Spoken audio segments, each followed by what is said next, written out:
P3, Sveriges Radio. Sångerskan Jonna Lee har låtit sin klara stämma höras sedan 2007. I projekten I am who I am och Jonna Lee så har det ofta varit med melankoliska undertoner och med plats för drömmar i de stora syntlandskapen som målats upp.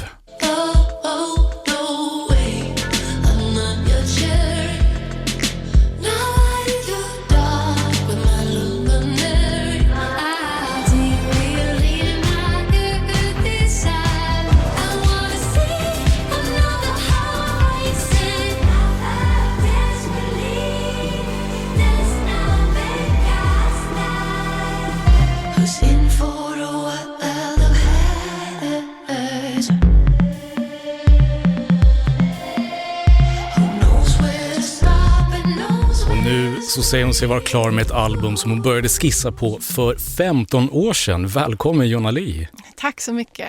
Alltså, hur har det varit att liksom bära på en idé i 15 år innan det går att slutföra? Ja, det har varit många turer med det här projektet. Så det känns overkligt bara att sitta här och prata om det. Det hade jag nog aldrig tänkt skulle ske faktiskt. Och du har gjort andra saker emellan. Det är inte som att du suttit varje dag i 15 år och bara pillat på just det här. Nej, jag har varit väldigt produktiv skulle jag nog säga. Men det här projektet är liksom ett passionsprojekt så att säga. Som jag började med då. Som att det skulle bli en soloskiva som jag skulle göra efter I am who am I.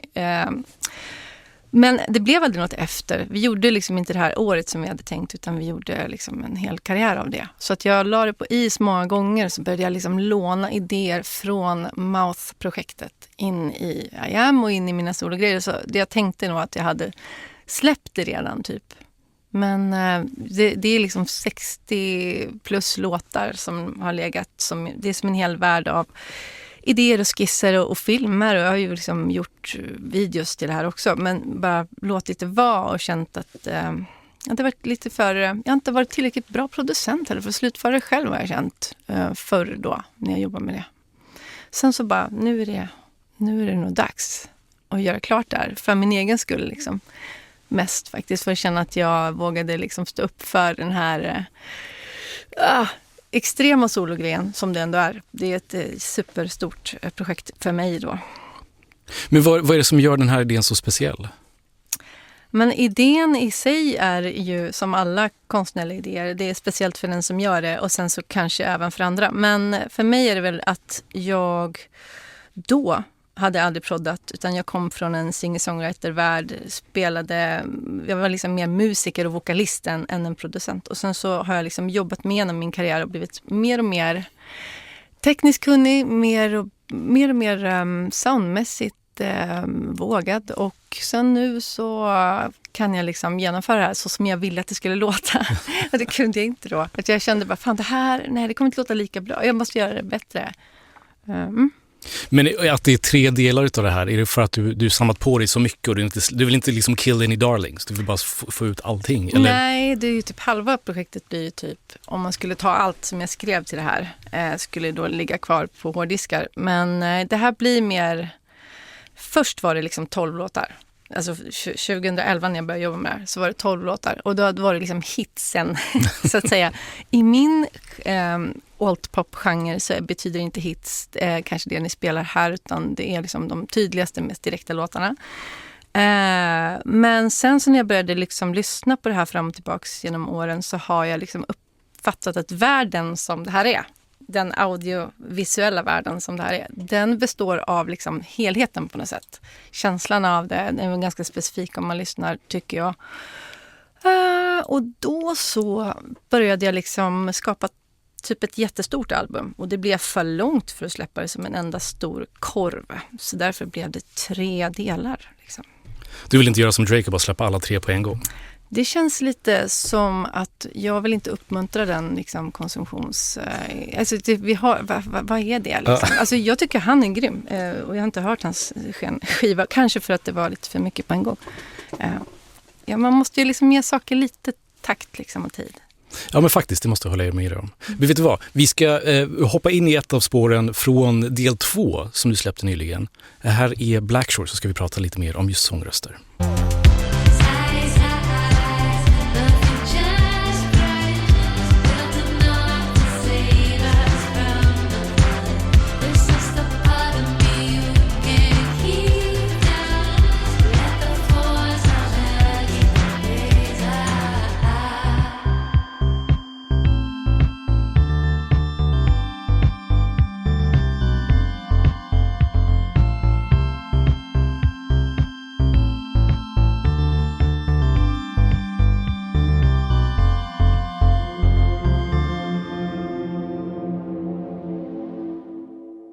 Jonna Lee, Black Shore hör du här i P3 med mig Navid och min gäst Jonna Lee som sitter med här. Här sitter jag. Och du har ju fått frågan, vilka två sångröster hade du velat ha om du var tvungen att byta?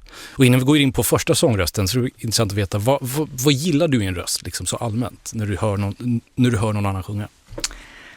Jag älskar sång. Liksom. Instrumentet sång är väldigt spännande. Känslouttrycket är liksom det som är kärnan i en sångröst för mig. Klangen. Och det där kan låta så olika. Det finns så många olika. Jag lyssnar på så sjukt mycket vokalister. Olika typer av dem. Men även folk som inte är klassiska vokalister. Så det handlar liksom om vad man levererar känsla, skulle jag säga. Och vad man blir berörd av det. Hur skulle du beskriva sångerskan Elizabeth Frasers känsla då, sångerskan i Cocteau Twins? Men hon är ju en sån otrolig konstnär på sitt instrument på något sätt i sång. Och det är både liksom hur hon behandlar rösten som ett instrument, hur hon har något drömskt. Du kan ibland inte ens skilja text, men det är en del av det, hur texterna och rösten samverkar, tycker jag. Hur hon har ett otroligt register och det är fantastiskt bara att lyssna på. Så himla max att jag upptäckte Cocteau Twins kanske någonstans där i början av min syntpop-karriär, när den liksom tog fart typ för 15 år sedan. Och ganska sent. Annars så växte jag upp med många mer så här Mariah Carey och den typen av så här, på 80-90-talet så var det ju att det fanns liksom inte det här i min värld. Så att jag var sjukt fascinerad av hur integritetsfyllt också hon använder sin röst. Ja, precis, för att det här är ingen så stor popröst liksom, som Exakt. då Mariah Carey och Whitney Houston och de som ägde radiovågorna liksom i början på 90-talet. Nej, precis. Och att det finns wailning är ju någonting som är väldigt vanligt förekommande i popmusik liksom, hos vokalister. Och i Elizabeth Frasers värld så hon använder sin röst på typ ett sånt sätt tekniskt, men bara på en helt annan, hon målar liksom. Så det är fascinerande. Man tar sig till olika ställen med hennes röst. En annan sån är ju Jonsi, tycker jag, i Sigur Ros. Samma sak. Det är liksom olika typer av klanger och transienter. Det händer väldigt mycket spännande i min hjärna. Kul. Ska vi se om vi hör de här penseldragen tydligt då. Cocteau Twins här, Cherry Colored Funk.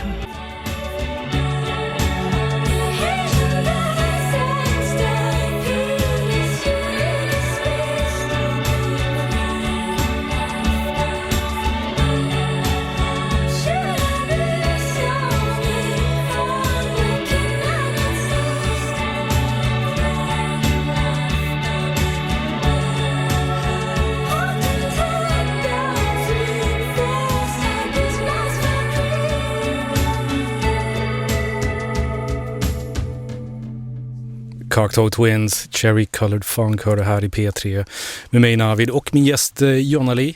Hej! Där var då Elizabeth Fraser, sångerskan med rösten. Man hör ju liksom så, vi jämförde ju den stora poprösten som var liksom väldigt populär början på 90-talet när det här kom ut. Det här är ju verkligen så motsatsen till det. Lite så, men mer emo-känsla om man får säga så. Ja, det är det. Men jag tycker hennes sång på Massive Attacks, Teardrop, är ju också en sån klassisk leverans liksom, där hon liksom flyter fram och det känns som att hon är också en sån person som jag uppfattar henne. Det är ingen som man läser om eller ser henne prata om sitt liv eller så, utan det känns som att hon lever i musiken bara, och det kanske påverkar också hur jag ser hennes röst, men jag upplever henne som en väldigt solid figur. Vad har du för relation till din egen sångröst? Min sångröst, jag har liksom jobbat hårt med den väldigt, väldigt länge. Sen jag var barn, jag har varit väldigt intresserad av. Jag fattade inte att jag kunde sjunga förrän en körledare belyste det. Liksom att du kanske ska sjunga den här versen solo och sånt. För ingen i min familj har någon musikaliska, liksom, ingen håller på med musik eller så. Men jag började sjunga supertidigt och tränade timtals varje dag under hela min uppväxt och blev till slut tekniskt bra. Och sen hamnade jag liksom mer i att kanske tänka mer tekniskt också än bara sjunga. Och sen jag hittade den känslan, så att säga, att jag bara vågade sjunga som min röst är, så hittade jag någonting. Då blev det så otroligt kul. Så det har alltid varit min bästa stund där, liksom, när jag sjunger, alltid. Och det är det fortfarande. Gud vad fint. Vi ska till den andra sångrösten som du har valt ut, som du skulle kunna tänka dig, om du nu var tvungen att byta det här, så är det en låt med Bon Iver, och det är dessutom en livespelning. Vad är det han har här liksom? Han har ju någonting som är som väldigt udda, liksom folk kind of röst. Han har också lite swag på något sätt i det. Och jag hör liksom en oförvanskad, så här brutal person komma fram alltid när han sjunger. Även i smöriga låtar som är väldigt slicka så levererar han det. Och i den här, han har precis släppt den här i Volumes live-skivan med lite olika blandade live-tracks från olika konserter som jag har förstått det. Heavenly Father, hade aldrig hört den låten innan. Varit helt tagen av rösten, just leveransen här. Det är någonting med hans närvaro bara, att jag hör att han är där och då, och det krävs liksom lite mod för att göra en sån sak live. Det är väldigt lätt att hålla igen och tänka på en perfekt leverans. Men ja, bara magiskt tycker jag. Och vi måste in på det. Bon Iver, Heavenly Father från Milan 2022. Ja.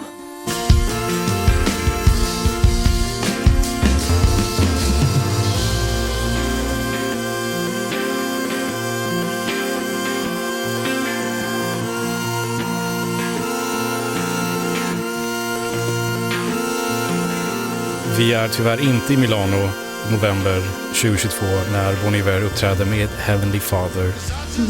Men vi är här, du och jag, Jonna-Li, i alla fall. Det är vi. Det är så intressant att ändå höra Bon Ivers röst, alltså live på det här sättet. Man är ju van vid den höga falsetten, kanske lite autotune. Men det är som sagt, det är en annan närvaro liksom på det helt enkelt. Verkligen. Ja, jag blev väldigt blown away av den där. Det är någonting med att vara, som sagt, där och då. Det finns så många otroligt bra sångare och sångerskor där ute. Men det är liksom inte bara att det är bra som är bra, utan det är någonting när man berättar någonting. Och jag tycker alltid han gör det på något sätt. Jag tror alltid på honom när jag hör honom sjunga. De här två rösterna som vi har gått igenom nu, Elizabeth Fraser och Bon Iver, är det någon liksom teknik som du inspireras av, eller liksom någonting som du tar efter in i ditt egna artisteri? Ja, men för mig är det ju, jag och Elizabeth Frasers våra röster är inte jätteolika varandra i sättet vi använder dem. Att det är ganska lekfullt och så. Registermässigt både väldigt lågt och väldigt mycket sopran. Men Bon Iver, där skulle jag nog säga att jag försöker alltid hitta den där nerven när jag sjunger, när jag lägger sång. Att bara sjunga, som sagt, och få låta rasp och riva kvar och se till att jag menar det. Och liksom verkligen försöka steka så att det inte blir en fåfänga som tar över att men det här var en mer perfekt sångtagning. Och i vissa låtar funkar inte det. Om man gör en väldigt direkt poplåt till exempel, då får inte det samma plats. Men nu gör jag ett projekt där jag verkligen kan ta ut svängarna, känner jag. Det är kul. Vi har också frågat dig om en av dina liksom senaste låtar där du är mest av allt nöjd med sången. Så har du valt Time to Let It Dry. Ja. Från då del 2 av det här projektet. Ja, det är öppningsspåret på det. Dels en tagning, en sån väldigt naturlig. Ibland hittar man röstlägen när man skriver melodier och där det bara sjungs utan att man försöker hitta någon specifik klang eller så. Jag har ganska många olika röster i mig, tror jag. Och den är nog så här jag låter. Och det blev bara liksom, det var det är. Det är jag, och jag gillar den. Men är det här då en sång, alltså en ny sång, eller är det från de här gamla filerna, liksom från när du påbörjade projektet 15 år sedan? Nej, då satt jag ju med en SM58 och en liten Mini Akai keyboard och spelade in saker typ med en liten preamp. Så väldigt lite av det kunde användas, och som texter, liksom, det fick ändå bli en resa till att göra det till nu. Så nu har jag lagt om det mesta, men det finns ändå så många körer kvar och någon lead också dyker upp här och där. Liksom. Och man hör ganska tydlig skillnad om man är ett inbitet fan. Är man inte, så tror jag bara det tillför någon sorts bredd faktiskt. Två olika Jonna Lee pratar med varandra i liksom arrangemanget här. Ja, och även nu texterna liksom, funkar nu. Eftersom men det är väldigt personligt, mycket mer intimt än vad jag brukar skriva. Så ja. Då måste vi in och lyssna på låten Time to let it dry. En tagning dessutom, det kanske du nämnde också, satte du sången på. Jonna Lee, tack så jättemycket för att du kom förbi. Tusen tack för att jag fick komma.